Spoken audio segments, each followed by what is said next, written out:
Hello friends, and welcome back to another video. If you are new here, welcome. My name is Christy and I love to share the projects that I'm working on. And for this project, I'm going to be working on this side table. I'm going to be wiping it down before I get started on sanding this piece. I plan on doing a stained top with a white base, and I'm also going to be distressing the bottom. I'm going to be using some new stain, so I'm so excited to be making a video on it. I love using new products and giving you guys reviews on them, so that's what I'm going to be doing. For the top of the table, I'm using 60 grit sandpaper, and I proceed up to 100 grit sandpaper.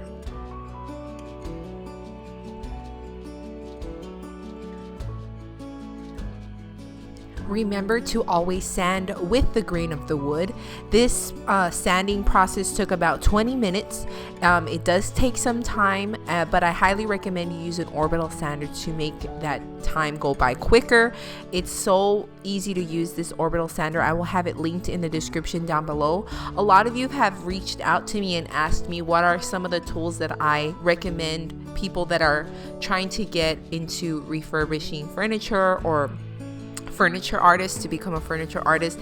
I always say get an orbital sander. This thing, I use it so much, and it's such a great tool to use, and it cuts down a lot of that time sanding, because most of the time you're going to be sanding something. The thing now, like the look that's really in now, is that stained top with the white bottom. So I highly recommend that you go out and buy an orbital sander. It's so much quicker and easier than sanding by hand.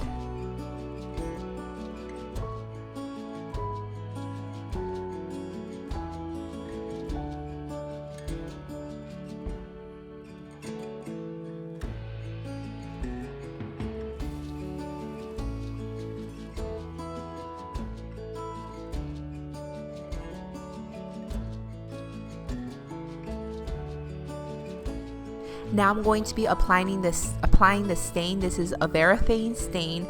The stain is called Briarsmoke. This was the first time I was using this product. I liked it. It applied well.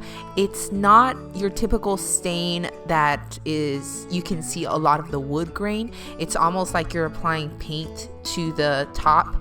I wouldn't say this is my favorite stain. I like the brand. I'm just talking about the particular color. To me, it looks a little bit muddy.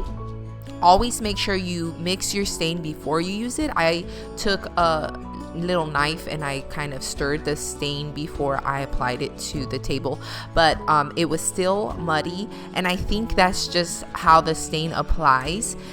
At first I was kind of like, what did I do? But once I applied this white chalk paint at the bottom of the table, it brought it together and made it look really nice. So overall, I do like this stain.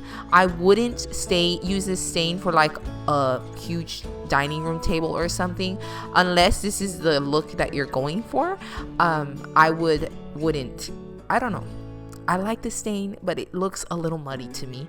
But now I'm going to be applying some chalk paint to the base of the table. I'm going to be giving this table 2 coats. I did go in for the third round and just touched up in areas that I thought it needed.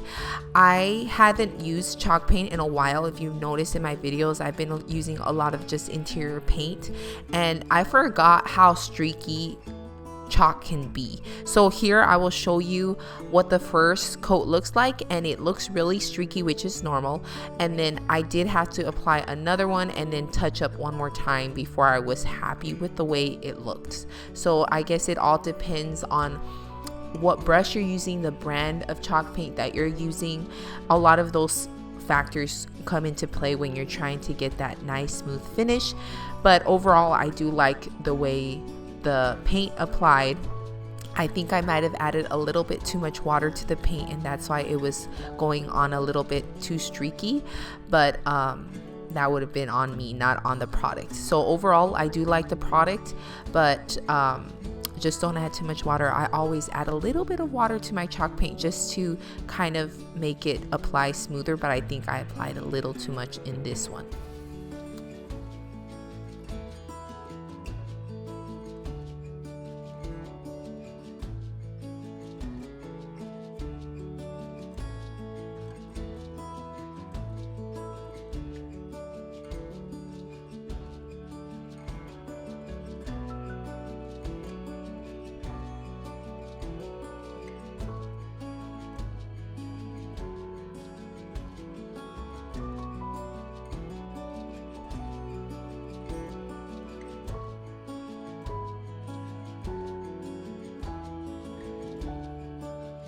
Once I let it dry, I am going in with a 220 grit sandpaper and I'm going to hit the areas that would naturally distress. This is one of my favorite parts. I love distressing furniture. It's not a science. You kind of just run your sanding block around the areas, and the places your sandpaper will hit will be the places that it will naturally distress. So I wouldn't heavily, go at it with the orbital sander or something. I do that with certain pieces, but not with things that have like round bits on it. I try to do it by hand. But just go over it lightly and then you will see it start distressing. I think sometimes people go overboard, but if that is the look you're going for, then go for it. Distress it a lot if you really like that look. But I just wanted a subtle distressed look. But now we are almost done with this project. Once I finish distressing, I'm going to be applying polyacrylic to the top of the table to seal in the stain. For the bottom, I left it as is.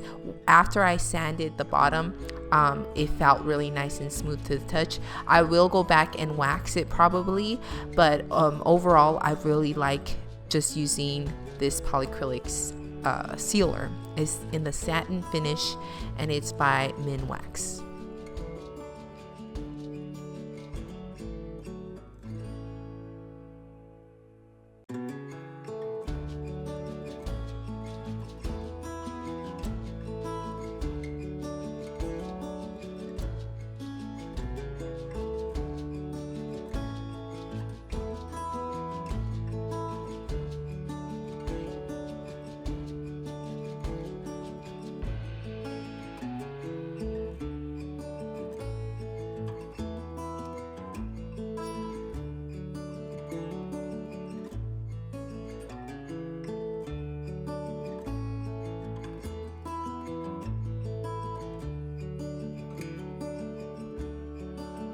Let's remember what this side table looked like before, and I'm so excited to share with you guys the after. How beautiful is this side table? I love the look of it. It fits perfectly in my guest room. I love the gray stain on the top and the white bottom with that distressed look. It fits perfectly in this room. I hope you are inspired and motivated to work on something in your home.